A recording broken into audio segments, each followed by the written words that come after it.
పూర్వం పచ్చని కొండల మధ్య ఉన్న ఒక చిన్న రాజ్యంలో రాము అనే ఒక చెప్పుల వ్యాపారి ఉండేవాడు. ప్రతి ఉదయం అతను తన చెక్కబండి నెట్టుకుంటూ పట్టణం వీధులలో తిరిగి గట్టిగా అరుస్తూ ఉండేవాడు. చెప్పులు, మృదువైన చెప్పులు, అందరికీ సరిపోయే చెప్పులు. మొదట్లో పట్టణవాసులు అతనిని సహించేవారు. కాని కొద్ది రోజులకే రాము అరుపులు ప్రతి వీధిలో ప్రతి ఇంట్లూ ప్రతిధ్వనించసాగాయి. ప్రజలు విసుగుచెంది విశ్రాంతి లేకుండా పోయారు. ఇవన్నీ కొనేసి పంపించేస్తే సైలెన్స్ దొరుకుతుంది అని ఒక వృద్ధరాలి చెప్పింది. అంతే, మరుసటి రోజు పట్టణ ప్రజలు రాముని చుట్టుముట్టి అతని బండినిండా చెప్పులు కొనేశారు. రాము ఆనందంగా నమస్కరించి ఖాళీ బండితో వెళ్ళిపోయాడు. కాని కాసేపటికి ప్రజలు ఆశ్చర్యపోయారు. రాము బండి మళ్లీ చెప్పులతో నిండిపోయింది. ఇది ఏమిటి మాయా అని ఒకరు అన్నాడు. ఇది మాంత్రికం కావచ్చు అని ఇంకొకరన్నారు. ఇంతలోనే రాజు వీరేంద్రుడు మరియు ఆయన కుమారుడు యువరాజు అర్జునుడు తమ రథంలో ఆ దారిలో వస్తున్నారు. గందరగోళం చూసి ఆపారు. ఇక్కడ ఏమి జరుగుతోంది అని రాజు అడిగాడు. ప్రజలు ఆ విచిత్రమైన విషయాన్ని వివరించారు. రాజు రాముని పిలిచి ప్రశ్నించాడు.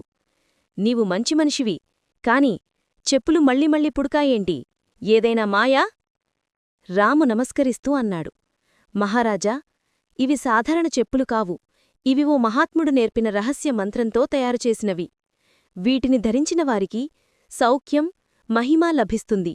నేను మీ కుమారుడికి ఒక ప్రత్యేక జత బంగారు చెప్పులు కానుకగా ఇవ్వదలుచుకున్నాను. అతను ఒక బంగారు జత చూపించాడు. అవి సూర్యకాంతిలో మెరిసిపోయాయి. యువరాజు ఆశ్చర్యంతో అన్నాడు.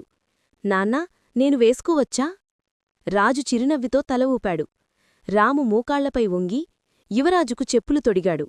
అవి సరిగ్గా సరిపోయాయి. ఎంత తేలికగా ఉన్నాయి అని యువరాజు సంతోషంగా అన్నాడు.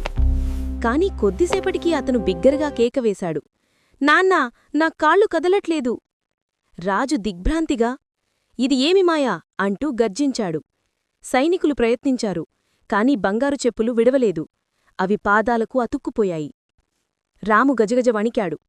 మహారాజా, నేనేం చెయ్యలేదు అని అన్న వెంటనే ఓ విచిత్ర గాలి వీచింది. రాము శరీరం మెరుస్తో మారడం మొదలయింది. అతని చేపులు సున్నితంగా మారాయి. బట్టలు మెరుస్తున్న పట్టుదుస్తులుగా మారాయి. కొద్ది క్షణాల్లో రాము ఒక అందమైన యువతిగా మారిపోయాడు. ప్రజలు ఆశ్చర్యంతో మౌనం వహించారు. రాజు మంత్రి ముందుకు వచ్చి అన్నాడు. మహారాజా, ఇది సాధారణ మాంత్రికం కాదు. ఈ మంత్రం వెనుక ఒక రహస్య శాపం ఉంది. ఆ యువతి మూకాళ్లపై వంగి, క్షమించండి మహారాజా, నేను ఒక దుష్ట మాంత్రికుని శాపంతో ఇలా చెప్పులు వ్యాపారిగా మారాను. ఒక రాజకుమారుడు బంగారు చెప్పులు వేసినప్పుడు మాత్రమే నా శాపం తొలగుతుంది అని చెప్పారు. రాజు ఆమెను క్షమించాడు. వెంటనే యువరాజు పాదాలపై ఉన్న చెప్పులు నెమ్మదిగా విడిపోయి ధూళిగా మారి గాలిలో కలిసిపోయాయి. యువరాజు నవ్వుతూ అన్నాడు. నీ శాపం తొలగిపోయింది. నువ్వు మాతో రాజ్మహల్లో ఉండవచ్చు. కాలం గడిచింది. ఆ యువతి జ్ఞానం, దయతో అందరినీ ఆకట్టుకుంది. చివరికి రాజు, యువరాజు ఇద్దరూ ఆమెను అంగీకరించి యువరాజుతో ఆమె వివాహం జరిపించారు. ఆ రోజు రాజ్యమంతా పూలతో, సంగీతంతో నిండిపోయింది. ఒకప్పుడు చెప్పులు అమ్మిన ఆ అమ్మాయి ఇప్పుడు రాజకుమారిత అయింది. ఇలా వారు సంతోషంగా, ప్రేమతో జీవితాంతం జీవించారు. నీతి: అందంగా నమ్మకూడదు, కానీ బయట కనిపించే రూపాన్ని చూసి తీర్పు ఇవ్వకూడదు. నిజం ఒక చిన్న పట్టణంలో గోపాలుడు అనే కూలీ కార్పెంటర్ జీవించేవాడు. అతడు తన కష్టంతో, నిజాయితీతో పేరు తెచ్చుకున్నవాడు. ఎవరికోసం పనిచేసినా ఆ పని తన స్వంత ఇల్లులా భావించి ఎంతో శ్రద్ధతో చేసేవాడు. అతని యజమాని మోహన్లాల్ గారు కూడా అతన్ని చాలా ఇష్టపడేవారు. గోపాలుడు పనిచేసిన ప్రతి ఇంటి యజమాని అతని నైపుణ్యాన్ని చూసి ప్రశంసించేవాడు. సంవత్సరాలు గడిచాయి. గోపాలుడు పెద్దవాడయ్యాడు. పిల్లలు పెరిగారు. ఒకరోజు అతను తన మనసులో అనుకున్నాడు, ఇప్పుడీ వయసులో ఇంకెందుకు కష్టపడాలి? పిల్లలున్నారు, వారు చూసుకుంటారు. ఇక నేను విశ్రాంతి తీసుకుంటాను. అలా నిర్ణయించి యజమాని మోహన్లాల్ గారిని కలిశాడు. సర్, నేను చాలా సంవత్సరాలుగా మీ దగ్గర పనిచేస్తున్నాను. ఇప్పుడు నేను రిటైర్ అవ్వాలనుకుంటున్నాను.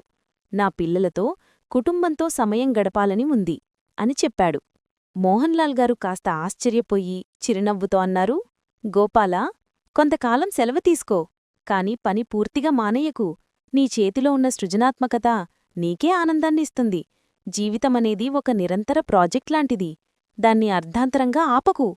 కాని గోపాలుడు అప్పటికే తాను ఎంత గొప్పవాడో అనుకుంటూ ఉండేవాడు. నన్ను లేకుండా మోహన్ లాల్ గారి వ్యాపారం నడవదు, అందుకే ఆయన నన్ను ఆపుతున్నారు అని తనలో తాను అనుకున్నాడు. అలా అతను పట్టుదలగా వెళ్ళిపోవడమే నిర్ణయించుకున్నాడు. మోహన్ లాల్ గారికి బాధ వేసింది.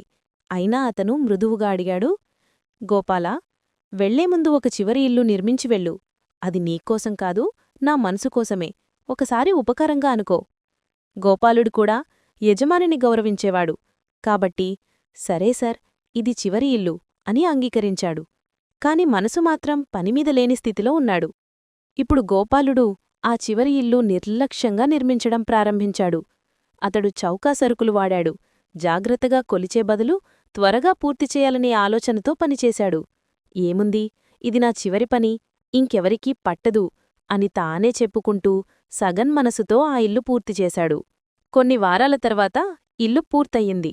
గోపాలుడు మోహన్ లాల్ గారిని పిలిచి చెప్పాడు, సార్, ఇల్లు రెడీ అయ్యింది, ఇక నేను వెళ్ళిపోతాను. మోహన్ లాల్ గారు చిరునవ్వుతూ అతనికి ఒక చిన్న బహుమతి ప్యాకెట్ ఇచ్చారు. ఇది నీకోసం గోపాలా అన్నారు. గోపాలుడు ప్యాకెట్ తెరిచి చూశాడు. అందులో ఆ కొత్త ఇంటి తాళాలు ఉన్నాయి. మోహన్ లాల్ గారు ప్రేమగా చెప్పారు, ఇది నీకోసమే కట్టమన్న ఇల్లు గోపాలా. నీ కష్టానికి గుర్తుగా, నీ భవిష్యత్తు కోసం ఈ ఇల్లు బహుమతిగా ఇవ్వాలనుకున్నాను. గోపాలుడు షాక్ అయ్యాడు. అతని చేతులు వణికాయి.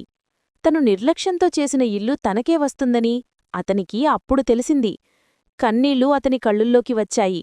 సార్, నేను తప్పు చేశాను, ఇది నా జీవితపాఠం అని తలదించుకున్నాడు. మోహన్ లాల్ గారు అతని భుజంపై చెయ్యి వేసి చెప్పారు, జీవితమనేది మనం నిర్మించే ఇల్లులాంటిదే.